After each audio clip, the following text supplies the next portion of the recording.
ये तक नहीं पता कि अगर किसी का चालान हो गया, किसी को जेल होगी, तो सिर्फ उसे कोर्ट ही सजा दे सकता है, ना कि कोई पुलिस वाला, ना कोई आईपीएस, ना आईएएस। मेरठ में सड़क जाम करके कौन सा इंसाफ मिल जाएगा? अगर कोर्ट में जाकर उसका केस लड़ो, जब जाकर उस लड़की को इंसाफ मिलेगा।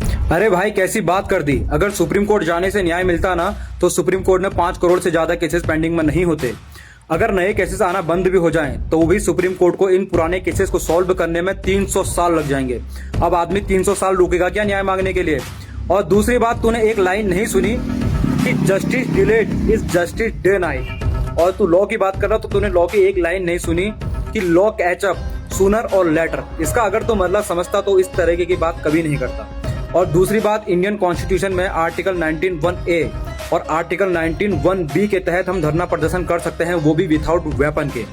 और तीसरी बात, कोई भी केस डायरेक्ट सुप्रीम कोर्ट नहीं जाता, इसका एक प्रोसेस होता है। पहले वो सिविल कोर्ट जाएगा, फिर हाई कोर्ट जाएगा, फिर सुप्रीम कोर्ट जाएगा।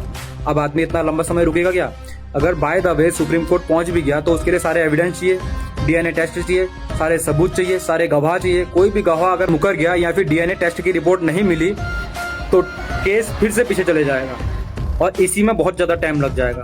समझ गया? यहाँ तो न्याय आदमी को बुढ़ापे में मिलता है मेरे भाई। आदमी मर जाता है उसके बाद न्याय मिलता है। यहाँ पे बुढ़ापे में आदमी को सजा मिलती है। समझ गया? वो कैसी सजा है यार, जब आदमी मौत के दस्तक पे खड़ा है। इसलिए जनता को अपनी आवाज खुद उठानी पड़ती है।